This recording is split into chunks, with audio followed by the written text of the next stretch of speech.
ಮತದಾರರ ಪಟ್ಟಿಯ ವಿಶೇಷ ಸಮಗ್ರ ಪರಿಷ್ಕರಣೆ ಪ್ರಕ್ರಿಯೆಗೆ ಸಂಬಂಧಿಸಿದಂತೆ ಕರಡು ಪಟ್ಟಿಯಲ್ಲಿ ಯಾವುದೇ ದೋಷಗಳಿದ್ದಲ್ಲಿ ಅಥವಾ ಹೆಸರುಗಳ ಸೇರ್ಪಡೆ ಹಾಗೂ ಆಕ್ಷೇಪಣೆಗಳಿದ್ದರೆ ಸಾರ್ವಜನಿಕರು ನಿಯಮಾನುಸಾರ ಸಂಬಂಧಪಟ್ಟ ಚುನಾವಣಾಧಿಕಾರಿಗಳು ಅಥವಾ ಜಿಲ್ಲಾಧಿಕಾರಿಗಳ ಕಚೇರಿಯಲ್ಲಿ ನಿಗದಿತ ನಮೂನೆಗಳ ಮೂಲಕ ಅರ್ಜಿ ಸಲ್ಲಿಸಬಹುದು ಎಂದು ಜಿಲ್ಲಾಧಿಕಾರಿ ಬನ್ವರ್ ಸಿಂಗ್ ಮೀನಾ ತಿಳಿಸಿದರು.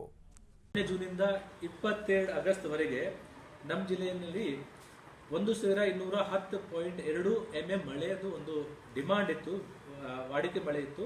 ಅದರಲ್ಲಿ 791.1 mm ಮಳೆ ಆಗಿದೆ. ಸುಮಾರು 35% ಮಳೆದು ಕೊಡ್ತಿದೆ.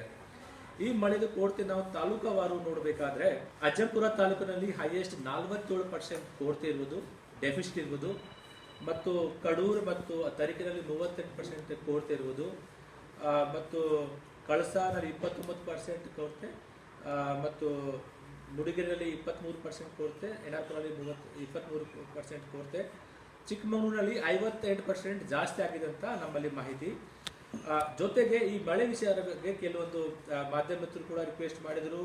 ರೈತ ಸಂಘದಲ್ಲಿ ಮತ್ತು ರೈತರು ಪ್ರತಿನಿಧಿ ವತಿಯಿಂದ ಕೂಡ ಕೆಲವೊಂದು ಅರ್ಜಿಗಳು ಬಂದಿತ್ತು. ತುಂಬ ನಮ್ಮ ಲಾಸ್ಟ್ ಟೈಮ್ ಮಿನಿಸ್ಟರ್ ಸೆಟ್ ಮೀಟಿಂಗಲ್ಲಿ ಕೂಡ ಚರ್ಚೆ ಆಯಿತು. ಚಿಕ್ಕಮಗಳೂರು ತಾಲೂಕು ತಮ್ಮೆಲ್ಲರಿಗೂ ಗೊತ್ತಿರೋ ಹಾಗೆ ಒಂದು ಮಲೆನಾಡು ಕೂಡ ಇದೆ, ಅರೆ ಮಲೆನಾಡು ಕೂಡ ಇದೆ, ಜೊತೆಗೆ ಬಯಲುಸೀಮೆ ಕೂಡ ಇದೆ. ತಾವು ಒಂದು ಹೋಬಳಿ ವೈಸ್ ಒಂದು ಮಾಹಿತಿ ನೋಡಬೇಕಾದ್ರೆ ಜಾಗರನಲ್ಲಿ ಈ ಮಳೆದು ನಾವು ಹೇಳ್ತಾ ಇದ್ದೀವಿ 24% ಜಾಸ್ತಿ ಮಳೆ ಆಗಿದೆ, ವಸ್ತಾರಿನಲ್ಲಿ 11% ಜಾಸ್ತಿ ಮಳೆ ಆಗಿದೆ. ಈ 2 ಹೋಬಳಿ ಬಿಟ್ಟು ಉಳಿದೆಲ್ಲ 6 ಹೋಬಳಿನಲ್ಲಿ ಮಳೆ ತುಂಬ ಕೊಡ್ತಾ ಇದೆ. ಫಾರ್ ಎಕ್ಸಾಂಪಲ್ ಒಂದು ಲಕ್ಕಿ ಹೋಬಳಿನಲ್ಲಿ 49% ಮಳೆ ಕೊಡ್ತಾ ಇದೆ. ಖಂಡ್ಯ ಮತ್ತು ಆವತಿ ಹೋಬಳಿನಲ್ಲಿ 57% ಒಂದು ಮಳೆ ಕೊಡ್ತಿದೆ. ಸೊ ಒಂದು ಡಿಮಾಂಡ್ ಏನಂತಂದ್ರೆ ಅಟ್ಲೀಸ್ಟ್ ಚಿಕ್ಕಮಗಳೂರು ತಾಲೂಕಿನಲ್ಲಿ ಒಂದು ಹೋಬಳಿ ಲೆಕ್ಕ ತಗೊಂಡ್ರೆ ಬರಗಾಲ ಡಿಕ್ಲೇರ್ ಮಾಡೋದು ವಿಷಯ ಇರಬಹುದು ಅಥವಾ ಬೇರೆ ಬೆನಿಫಿಟ್ ವಿಷಯ ಬಗ್ಗೆ ಇರಬಹುದು. ಆ ಒಂದು ಸಹ ಪ್ರಸ್ತಾವ ನಾವು ತಾಲೂಕಾ ಟಾಸ್ಕ್ ಫೋರ್ಸ್ ಅಲ್ಲಿ ಚರ್ಚೆ ಆಯಿತು, ಡಿಸ್ಟ್ರಿಕ್ಟ್ ಟಾಸ್ಕ್ ಫೋರ್ಸ್ ಚರ್ಚೆ ಆಯಿತು. ಈ ಪ್ರಸ್ತಾವ ಕೂಡ ನಮ್ಮ ಮುಖಾಂತರ ಸರ್ಕಾರಕ್ಕೆ ಹೋಗಿದೆ. ಜೊತೆಗೆ ಈಗ ಸೋಯಿಂಗ್ ವಿಷಯ ಬಗ್ಗೆ ಇನ್ನು ಅಡಿಷನಲ್ ಆಕ್ಷನ್ ಪ್ಲಾನ್ ತಗೊಳ್ಳಿ ಅಂತ ಹೇಳಿದ್ದೀವಿ. ಸೊ ನಮಗೆ ಈಗ ಅಮೃತ್ ಮಹಲ್ ಕಾವಲಲ್ಲಿ ಏನು ಮೇವು ಬೆಳೆ ಬೆಳೀತಿದೆ ಅದ್ರ ಜೊತೆ ವಿ ಬಿ ಗ್ರಾಮ್ಜಿ ಅಡಿಯಲ್ಲಿ ಇನ್ನು 50 ಎಕರೆ ಹೊಸದಾಗಿ ಈ ವರ್ಷ ಮೇವು ಬೆಳೆಯನ್ನು ಬೆಳೀತಾ ಇದ್ದೀವಿ. ಮೇಡಮ್, ಅಲ್ಲಿ ಅಮೃತ್ ಮಹಲ್ ಕಾವಲಲ್ಲಿ ಖಾಲಿ ಇರುವಂಥ ಪ್ರದೇಶದಲ್ಲಿ ಈಗಾಗಲೇ ಜಾಲಿ ಗಿಡಗಳು ದೊಡ್ಡದಾಗಿ ಬೆಳೆದಿದೆ. ಸೊ ಈಗ ವಿ ಬಿ ರಾಮ್ಜಿಯಲ್ಲಿ ನಿಮಗೆ ಆ್ಯಕ್ಚುಲಿ ಮಿಷನರಿ ಬಳಸಿ ಆ್ಯಕ್ಚುಲಿ ಅದನ್ನು ಕಟ್ ಮಾಡಲಿಕ್ಕೆ ಅವಕಾಶ ಇಲ್ಲ, ಜನರನ್ನ ಬಳಸನೇ ಇದು ಮಾಡಬೇಕು. ಮೇಡಮ್, ಅದನ್ನು ಹೇಗೆ ಕ್ಲೀನ್ ಮಾಡೋದು ಪ್ರೊಸೆಸ್ ಹೇಗಿದೆ ನಿಮಗೆ 50 ಎಕರೆಯಲ್ಲಿ? ಈಗ ವಿ ಬಿ ಗ್ರಾಮ್ಜಿಯಲ್ಲಿ ಫಾಡರ್ ಡೆವಲಪ್ಮೆಂಟ್ ಅಂತ ಒಂದು ಕಾಮಗಾರಿ ಅಥವಾ ಮೇವು ಬೆಳೆ ಉತ್ಪಾದನೆ ಅಂತ ಒಂದು ಕಾಮಗಾರಿ ತಗೊಂಡ್ರೆ ಅದಕ್ಕೆ ಎಲ್ಲ ಇನ್ಕ್ಲೂಡ್ ಆಗುತ್ತೆ.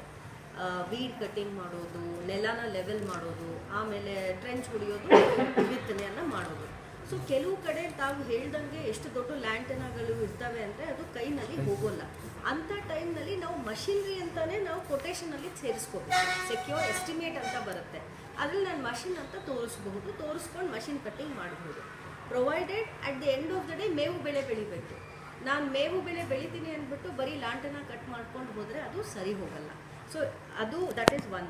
ಎರಡನೇದು ನಮ್ಮದು 40-60 ಏನು ಪ್ರತಿ ಸಲ ರೇಷಿಯೋ ಇತ್ತು, ಮಟೀರಿಯಲ್ ಮತ್ತು ಲೇಬರ್ ಅಂದರೆ ಕೂಲಿ ಮೊತ್ತ ಸಾಮಗ್ರಿ ಮೊತ್ತ, ಕೂಲಿ ಮೊತ್ತ 60 ಇರಬೇಕು, ಸಾಮಗ್ರಿ ಮೊತ್ತ 40 ಇರಬೇಕು ಅಂತ ಏನಿತ್ತು ಅದು ಕಂಡೀಷನ್ ಸಹ ಇತ್ತು. ತಾಲೂಕು ಮಟ್ಟದಲ್ಲಿ ನಾವು ಅದನ್ನು ಮಾಡ್ತೀವಿ. ಸೊ ಈ 2 ಕಂಡೀಷನ್ ಮೇಲೆ ನಾನು ಅದನ್ನೇ ಹೇಳಿದ್ದು. ಇನ್ನೂ ಮಾಡಲಿಕ್ಕೆ ಬಹಳ ಜಾಗ ಇದೆ ನಮ್ಮ ಹತ್ರ. ಬಟ್ ಈಗ ನಾನು ನೆಲ ಸಮ ಮಾಡಬಹುದು, ಲ್ಯಾಂಡನ್ನ ಕಟ್ ಮಾಡಬಹುದು, ಬಟ್ ನೀರಿಲ್ಲ ಅಂದರೆ ಮೇವು ಬೆಳೆ ಬೆಳೆಯಲ್ಲ. ಸೊ ಸೋಷಿಯಲ್ ಆಡಿಟಲ್ಲಿ ಅದು ನಾಳೆ ತೊಂದರೆ ಆಗುತ್ತೆ. ಯಾಕೆ ಮೇವು ಬರಲಿಲ್ಲ, ಬೆಳೆ ಯಾಕೆ ಬರಲಿಲ್ಲ ಅಂತ ಅದರ ಆಧರಿಸಿ ನಾವು ಕೆಲಸಗಳನ್ನ. ಈ ಸಂದರ್ಭದಲ್ಲಿ ಜಿಲ್ಲಾ ಪಂಚಾಯಿತಿ ಮುಖ್ಯ ಕಾರ್ಯನಿರ್ವಹಣಾ ಅಧಿಕಾರಿ ಕೀರ್ತನ, ಅಪರ ಜಿಲ್ಲಾಧಿಕಾರಿ ನಂಜುಂಡೇಗೌಡ ಉಪಸ್ಥಿತರಿದ್ದರು.